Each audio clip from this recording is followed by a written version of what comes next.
want you to hear this for yourself. This is the director of the Bureau of Prison, the new director. Now, mind you, I told you I've been trying to report. I've been trying to report. I've been trying to come forward, and they just recently fired me. They falsified medical records. They falsified medical records. They're so fun. They falsified medical records and said I was unfit to be a correctional officer with none of my investigations opened up. I want you to hear this right here. It's kind of, I know it's kind of blurry on your screen, but I want you to hear this. This is her first time testifying. You might expect that what you heard me say about whistleblowers, that'd be my first question. It's even more important that I ask you this as well as I ask everybody that comes before this committee. But recently, the Attorney General sent a letter to all employees that they're prohibited if they want to talk to Congress, they need to go through the Department of Justice Office of Legislative Affairs. That's going to have a chilling effect. So I was heartened to read that you told the Associated Press that you want, quote, create an environment where people can feel comfortable coming forward and talking about misconduct. While their efforts should be respected and encouraged, they're frequently retaliated against and ostracized. I often say that whistleblowers are treated like a skunk at a picnic. So as director, do you support the rights of whistleblowers within the Bureau of Prisons to communicate with and provide information to Congress and to do so free of retaliation? If so, tell me how you're going to make it clear to the Bureau of Prison employees that they can do that. Listen. Thank you, Ranking Member Grassley. Of course, I support people coming forward. As I said in my remarks this morning, we have to create an environment where people feel comfortable coming forward, both the adults in our custody and our employees, and not only feel comfortable coming forward as employees, but truly understand their obligation to come forward. So that is certainly something that I support. We have to create a culture to do that. As I visited one of the 3 institutions I visited was Dublin in California, and you've read the news reports of people not feeling comfortable coming forward, both the women in our care and also our employees. So we are working diligently to do cultural assessments in our institutions, starting with our female institutions, and provide training to our employees to ensure that they understand gender responsiveness, trauma-informed care, and understand that under my watch, under the watch of the executive team, that retaliation both to our employees or those in our custody will not be tolerated. You just heard that, right? Yeah. And before she got in there, I want you to see this. This is the old director. Can you see that? Yeah. Now you got the old director and the new director talking about the same shit. Now, she's supposed to be in there to clean up this mess. She doing the same bullshit. Because I've been emailing her a long-ass motherfucking time. And I even called out her name when I was standing on the sign in Yazoo. Standing on the sign, I was blowing my whistle and I called her name out. I said, I want to see Colette Peters right now. I said her name several times in that video. The Bureau has the video. They have a copy of it. Because I remember I told they put a case on me. I got documentation of it. It's in the documentation. Mind you, I want to show you this too. This is how serious it is. This is me on the front page, me and her. I'm on the front page of the local paper down here. That's her right there. So what's going on with her now? Who knows? Who knows? She's testified. This is her first time testifying on September 29th, 2022. She has testified 2 more times since then. She's testified a total of 3 times where she said she wants people to come forward and report. and the Bureau is changing and all this other shit, you know. And I'm talking about, it made me fighting mad. Like I really want to beat that bitch ass. Like, I'm like this motherfucker just lying. It is right in our face. Like they just completely wiped away my conspiracy charges, bro. So that's Like I basically, really want them locked up. that's lip service for the Senate. So what's going on And with you now? that guy right there, I reached out to his office and I sent a whole bunch of stuff. They supposed to be investigating my stuff. I ain't heard back from them, but they said they was investigating my claim. And my local senator and my congressman, I got them all involved. And I'm just praying that they not sweeping all this shit under the rug. You know, they telling me they looking into it. They're investigating. They have a congressional inquiry. And she's supposed to be testifying tomorrow. She's supposed to be testifying tomorrow. So because you didn't take the 300,000, they found a way to fire you.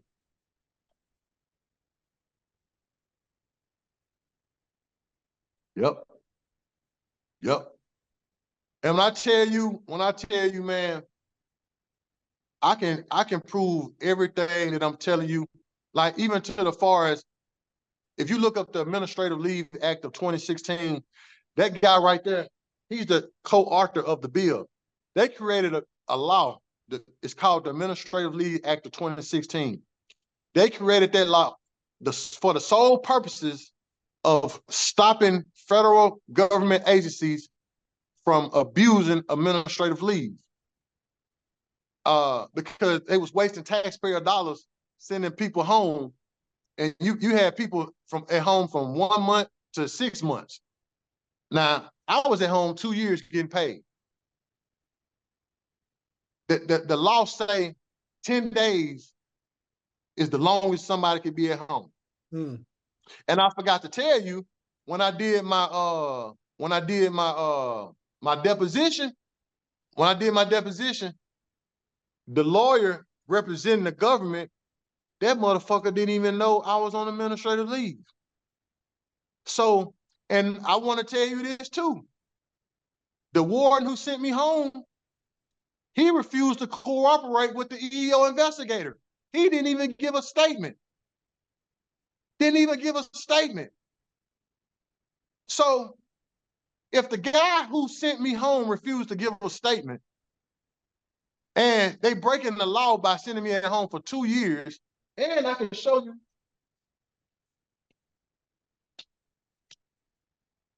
Right here, if you can see that, it says the director of the Bureau of Prisons has the authority to approve up to 10 work days of administrative leave in conjunction with serious allegations of misconduct.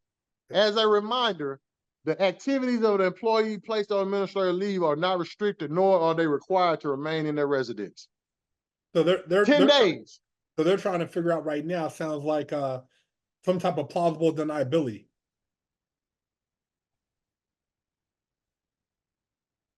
So what's your next move?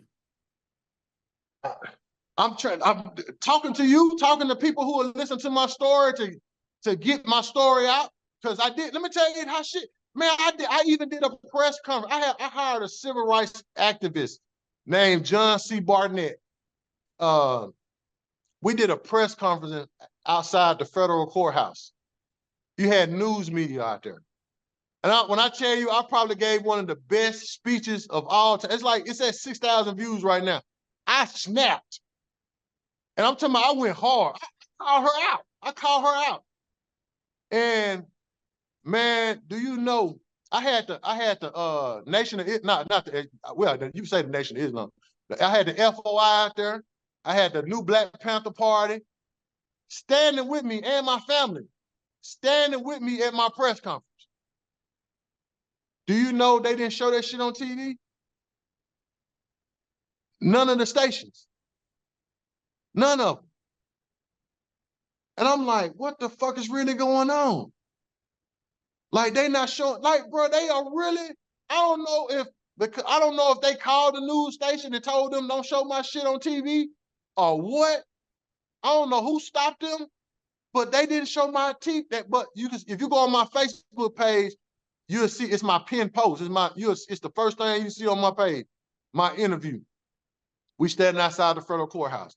And all I'm trying to do is bring awareness to the corruption, man, because I've had, since my story has gotten out, now mind you, I told you I'm on the front page of the Bureau, they got this.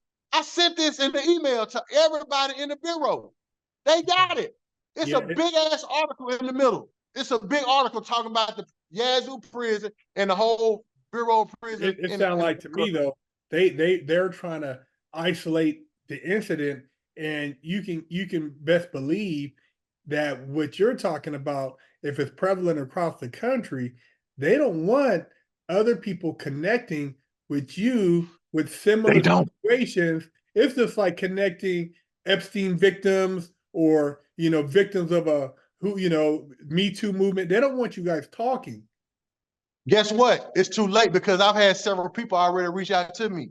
And all I'm trying to do is, if I can get my foot in the door, and all I got to do is get my foot in the door, because listen, I'm not no little fish down here. A lot of people know me down here now, because I've been talking my shit down here. Like for real. Like, I'm known as the whistleblower. I told you, I'm on the front page of the paper. I did a press conference. I'm connected to the Nation of Islam. I'm connected to the NAACP. I'm connected to the local organizing committee. I'm well known now. And all I'm trying to do is, listen, it got so to the point where I hadn't met him yet, but we talked. I call him Pops. He's an old school guy. He's 75, he just turned 75 years old. He worked for the Mississippi Department of Corrections here. He's a whistleblower. He got 2 books. He blew the whistle back in the early 90s. He was connected through me, through somebody who saw my story, who's a prison advocate. And she connected both of us. And we've been talking for several months now. And he's been, keeping me grounded, until, man, do you know this man, everybody, the same shit that I'm going through, he's been trying to get justice for over 20 plus years. And that's all that's what I'm afraid of. I don't want to wind up like him, just a buried story. I can't let them get away with this shit. I can't let them get away with it, because it's too many people that are now, like I say, I just helped a girl this morning and last night. The same girl, matter of fact, I've been helping her for the last 3-4 days, write up her paper, and so she can report, because she said somebody told her about my story, and she's in FCI Edgefield in South Carolina. She's going through the same shit. Then you got another guy, Curtis Freeman, who blew the whistle. He worked at Victorville. Is it Victorville? Yeah, I think he worked at Victorville. Then you got, man, I'm talking about, bro, all we got to do is connect these stories together, and this shit gonna fucking blow the fucking internet. Like, they cannot connect our stories together, especially mine. Oh, I forgot to tell you this. The prison, oh man, the prison, my president, remember I told you she was retaliated against, the union president. She was going through the same shit. She went through an arbitrator, and the arbitrator awarded her. She won her case through the arbitrator, and she won $300,000 plus 1,080 hours of back overtime pay for doing union business off the clock. But the Bureau appealed the decision. So I don't know whatever happened to that, but guess what they did? And this one, I'm just thinking this what happened. A few months after she won her case, and I told you they appealed the decision, and I'm at home. While I'm at home on paid leave, I see her on Facebook hugged up with the warden. And I say, what the fuck? The warden is transferring down to FCC Coleman. He's going back to Coleman because he was supposed to move as the regional director. But because my union president, Cindy Price, exposed the warden, he couldn't move up. So he wound up going back to FCC Coleman. But before he left, they was hugged up on Facebook at a correctional officer gathering. And, you know, I took offense to that. I'm sitting here like, how are we in the same war and you sitting there hugging the enemy? You know, so when I seen it on Facebook, I addressed her on Facebook. I said, why the fuck is, you know, why are you hugged up with the enemy? You know what I'm saying? We don't do that. And so she took offense to that. And, you know, and man, do you know, a couple of weeks later, I had a paper served to me from the courts, where from Hinds County Court. My own president filed what is it? Restraining order? Yeah, she filed a restraining order against me. And basically I had to go to court and fight it. And I told them that girl took the stand on me and told them I was a Fed killer, that I was going to threaten her. I was doing something. I was going to do union something. president? The same one who won the $300,000. That right there tells me that she got paid off, but basically she had to keep it pushing. And that was a public symbolism of her, you know, basically closing herself off, and you're on your own. So you got to move stealth. You can't even emotionally let these people know what kind of time you're on. Yep. So, yep. You know, and so yeah, I had like I say, she took that stand on me, told the judge I was a Fed killer and I was threatening her kids. And I told the judge, when it was my time to take the stand, I told the judge, I said, if all this is true, why haven't I been put in cuffs? Where is her proof of this? And I basically told him, I told the judge, I said, this is all a lie.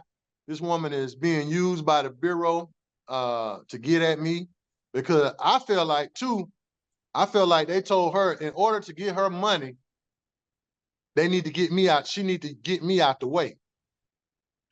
Well, anything that can use against you, they're going to use it. Yep. So you got to be careful. They're going to use it. Who you talk to, because some of these people will take a quick payout and throw you under the bus. So you got to kind of move. You got to move slick. You can't, you can't put yourself out there like that, especially when this thing is bigger than you, and you seeing that these people literally, a lot of them are running like political office within the BOP. Yep. So and then what I just found out too, the union is just like the Bureau. They both corrupt. Man, I'm telling when I tell you, man, these folks ain't doing nothing but stealing money, and they work for who they want to work for. It's cliques, it's gangs in the union. Yeah. Well, the union is not for the people. Well, there's layers to it. And how do you think you become a union president? See what I'm saying? I thought about work on the people. Well, the thing is, though, I've realized that things aren't black and white. And, even being in a system, how everybody, the warden walks around, lieutenant, everybody who looks at that as a career, they're willing to turn the blind eye.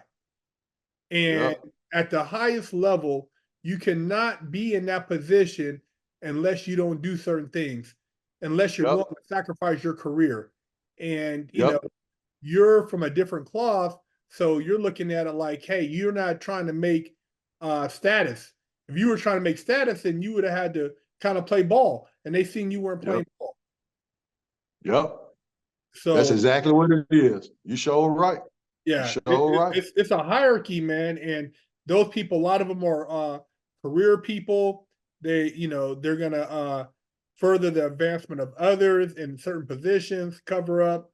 And it sounds like that's pretty much what they're doing, man. So, getting your word out there, but also, as a whistleblower, having somebody else who will validate, which you don't really need validation because you got so much proof, but you're uncovering a hornet's nest of shit.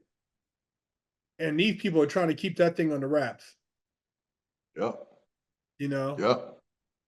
And Yep. and that's like, that whole system, man, it's garbage, man. It's those people, and that's why things don't change. You know how, like, just like when an inmate files a BP7, or a guy who's really smart, and when he's filing really good stuff, they'll ship his ass somewhere else so the other inmates can't use what he's doing, and they'll try to say, hey man, we'll give you a bunch of commissary, send you to a camp, you know what I mean? Drop your BP, drop your before he gets to your exhausted administrative remedies, before he gets to DC, if you drop it, we'll give you something.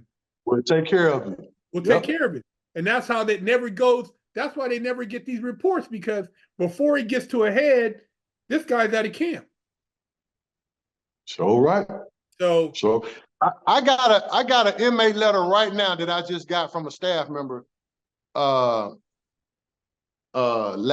2 months, right before Christmas, I got an inmate letter. I got 2 of them where they're talking about being abused by the captain inside the prison where I was working at. And the staff members are scared to turn it in. And I reported, I sent it up. Ain't nobody said shit. Ain't nobody said shit. Well, so it's like, well, the thing is too, I don't mean to cut you off, but you remember all the shit. If they start exposing, I mean, it barely got out about the ward member in Dublin who was getting sexual favors from the girls. Remember the women? Remember, he was having them give them blowjobs and all kind of shit to get favors, and then they finally got that out of there. But I mean, he was literally running around at work, sending them, taking nude pictures of women, all kind of shit. So, when you talk about abuse of powers, a lot of the ward, they walk around there like they're gods. Yep. That's what they showed. And that's why I'm here to remind them motherfuckers, they ain't nobody. Once I realized, when I first came in, I thought the Bureau was this magical, you know what I'm saying? You know how it's dressed up on TV? I made it, you know what I'm saying? I'm thinking like, I made it. I work for the government. I work, it took me out the hood. It literally took me out the hood. So I'm like, I made it. But then when you get in there and you see it ain't nothing but a bunch of shit, like a slave ship with a bunch of paid slave motherfuckers. Like, no, I cannot roll like that. My spirit won't let me roll like that. Yeah. I just can't. That job is not, it's a great job, but it's not, I cannot, for the love of my spirit and my sanity, give my life over and portray my morals and my values and my integrity for a corrupt ass job. Especially when I'm seeing that they housing my brothers in this damn prison for breaking the law. The same shit that they doing. Yeah. Well, it just bothers me. It bothers my soul. So when I see a director, when she's lying on TV in front of the Senate, I really want her ass locked up. I want accountability. Yeah. I'm not playing. I want her ass locked up. I want accountability. Everybody that conspired against me, that signed their name, because these people in my investigation reports, they signed their name to these statements, and they said, under the penalty, I declare under the, they put their names, I declare under the penalty of perjury that the following statements that I've given are true. So when you sign your name to that goddamn document and I catch you on a lie, I want to hold you accountable. Yeah. Because the same shit that they write, like, bruh, they write us up. If you refuse a overtime shift and you tired, you could be tired enough. You could probably work the overtime shift yesterday. And because we so short of staff, and they call you on your desk and say, hey, you got to stay. And you say, man, I got something to do. I got to go pick my babies up. And you leave, you ask, they're going to write you up. Mm. So if they can write you up for something simple as that, I want to write them up for the most corrupt shit that they doing now. And like right now, I endorsed this guy, which is my guy, Ronnie Sims. He's the new union president. He just got in November. And I was pushing for him to get in to be the new union president. And people, they got him in there and pushed the old president out. And when I tell you, man, he filed a grievance on my behalf, and which get me in front of an arbitrator. But now we got to get a lawyer in place, and the union won't even help him give me a lawyer. You know what I'm saying? These folks do not want me to come back to work. And to be honest with you, I want to come back, but then I don't, based on the fact that I don't see shit changing. Yeah. I mean, but then it's like, I feel like God gave me this assignment to keep going, to be that change, to be that voice. Because somebody got to do it. Yeah. Well, what you're doing thus far is more than, you could expect from the average person who's trying to keep a roof over their head. And in a situation like that, man, most of these people are thinking job security. Like all those people that got paid from the overtime that you fought for, they would rather somebody else sacrifice themselves than to say anything. And that's how it is in society, man. I mean, we see people, that want the benefits of somebody who's put in the work. I used to go to the law library a lot and read, and none of the other guys, a lot of them didn't want to go over there, but they wanted me to tell them if there's any case law that would help their case. So they don't want to put in the work, but they want the benefits. So it's the same thing in every aspect of life. You've seen it. You had to read and you start looking at policy, but it's no different than for the average guy who's in captivity. I mean, they don't even want to read. These guys are getting, pushed, and then they're so caught up in the politics that they don't realize that they hold the real power, and everybody just wants a fair shake. So at the end of the day, man, you're definitely trailblazing, but you got to really take into account of who is really on your side and who's kind of like, seeing how they can block for them, because in exchange for blocking, they're going to get a bump, and you don't want to take the bump. So, you're almost in a position now where, get your payout, but you going back there wouldn't be anything worth your while. I don't see, because they wouldn't want you, you'd be in some way out somewhere, a detail, and it wouldn't be anything worth your time because your mission is better. Maybe it's more of an advocate on something else, because working in there, it gave you the inspiration, but that's not where your calling is. It's bigger than that. That's funny you said that, because remember when I told you I was with I hired a civil rights activist, John C. Barnett. He's out of North Carolina. He led my press conference, but I've been privileged to go with him on other missions, press conferences. For example, you remember the Montgomery Brawl? The Montgomery Brawl, they went viral. They was down there. The white people jumped on the boat co-captain down there in Montgomery, Alabama. Oh yeah. Yeah, we did his press conference. Okay. We did his press conference. I was out there with my whistleblower shirt on and everything. So, I did several press conferences, but they and talk, and tried to expose the bureau, but they won't show my stuff on TV. They won't show it on TV. Well, but I got we went down there and did that press conference with the co-captain, because they wind up putting charges on. They tried to put charges on him after all that shit had died down, and they thought nobody was looking, and they put like misdemeanor charges on him. But once we did that press conference, they wind up later dropping the press. So what you got to do is you got to tap in with some of them local hip hop artists that got a platform that's bigger than yours, and that's what I'm trying to do. You do a video and you do with, and they like, because you working for them, you really working not for them, but in the same, because they got people in prison, and it's because of you doing what you're doing. You're trying to make sure these people don't go in there and get railroaded.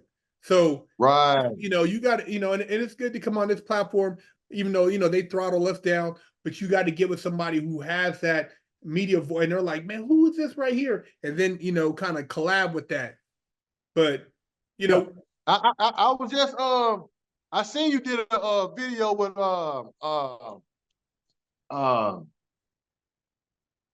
hey, what's that platform? No Jumper. I've actually went, see, this what bothers me. I've actually gone viral several times for other stuff, but for my whistleblower stuff, I can't go viral.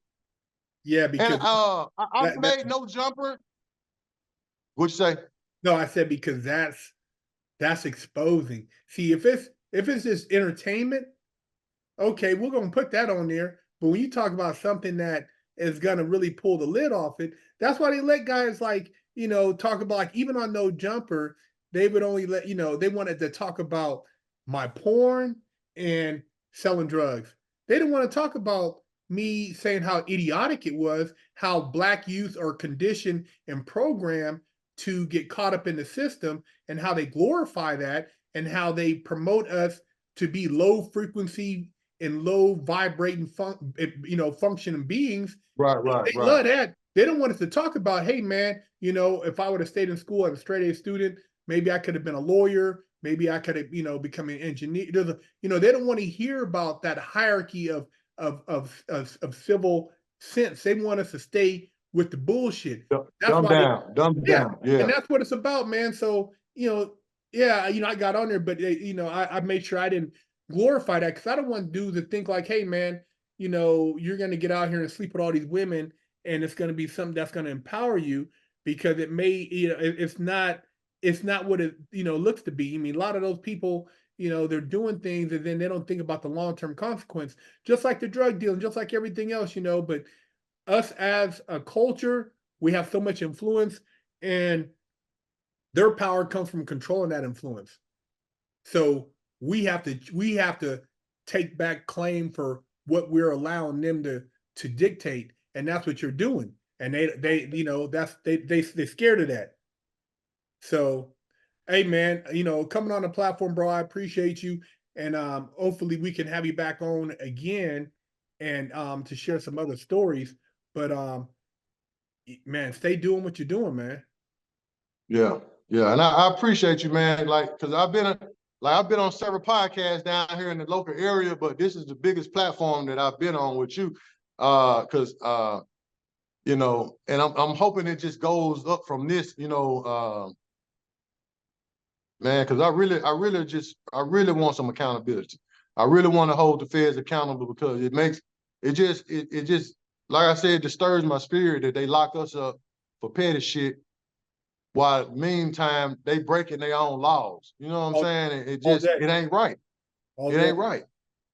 It ain't right. So yeah, I want accountability, and the Cat Williams interview, Cat Williams said 2024, our lives will be exposed. Yeah. So that's what I'm trying to do this year, with 2024, and continue my fight and expose the Federal Bureau of Prisons, because it needs to be exposed. The people need to know that our government, I'm not a Donald Trump fan, but I called him out in my press conference too. I said Donald Trump is right, man. Even though he did what he did, he's right about the Department of Justice. They are fucking corrupt. They are corrupt as hell. They are corrupt. They are corrupt. Look at this, man. I'm not gonna mention certain things because they already do my channel. But look, the way they doing him, they doing you. And you see the guy right now. Yep. You see the guy right now. If that would have been on the shoe on the other foot, he would have been out of it. Why ain't nothing happened to him and his family? So I mean, and you got to look at it like this, man. I'll tell you right now. Before DT became president, bro, he was kicking with 50 Cent, Snoop Dogg, helped out Muhammad Ali, helped out Mike Tyson, helped the black lady who stayed in his hotel. When he got in the office, he was saying, if you got any relative in prison, holler at me. I help him get out. Helped out Kodak Black, helped out Travis Scott, helped out Lil Wayne. Little Wayne. He helped all these people get off their cases. And he was helping people, but they were so, oh man, look, what are you talking about? The economy was doing good. Bro, crime was down. Crime right now is out of control. You see it in your neighborhood. I mean, dude, they done programmed these youngsters to wild out. It's out of control. It's bad. It's bad. It's bad. So the kids who would have been going to school, they got so comfortable with the mask on and the hoodies, they just stealing stuff to be stealing. They shutting down stores and communities now, and people are complaining, oh, why are they closing them down? Because they're getting robbed. I mean, dude, before that, people wouldn't go in there just stealing Nikes, and you had some sense. They done made it to where it's total chaos. They want total, and all they're gonna do is come in with draconian laws, and they're gonna lock up more of our kids. Because they done programmed them to basically, see, we gave you guys all this under $900 you could steal, and now you guys did it anyways, so now we're gonna lock your little asses up. Dude, it's a setup. It's a setup. So we got to be smarter than that, man. But everybody wants to blame. At the end of the day, it ain't on DT. It's on your household, your local politicians, the family structure, and it's accountability, like you said, for BOP, but also for our culture. There's no accountability. Nobody's calling out these kids for stealing. You got people like Maxine Waters talking about the loot. Remember during the whole steal loot? I mean, Maxine, you live in a gated community.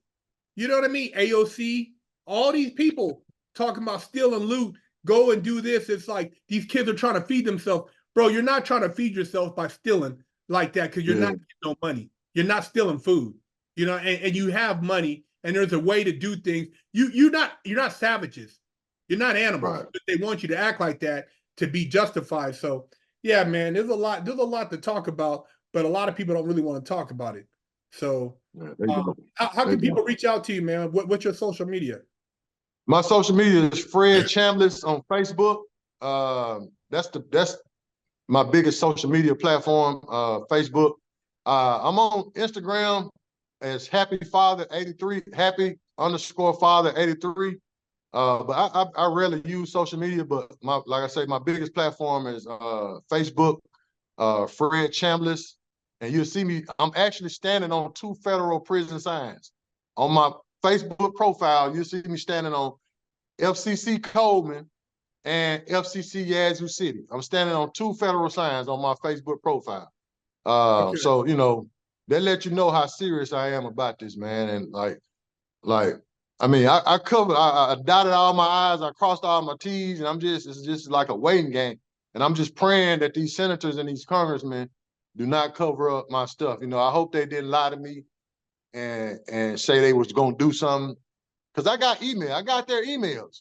So I would hope that they wouldn't just send me an email and think I'm not gonna save it. Yeah. You know what I'm saying? So we'll put all the links in the description, man, and people can reach out to you. And you guys, thanks for tuning in. Big Herc 916, Fred the Whistleblower, fresh out. Yes, sir.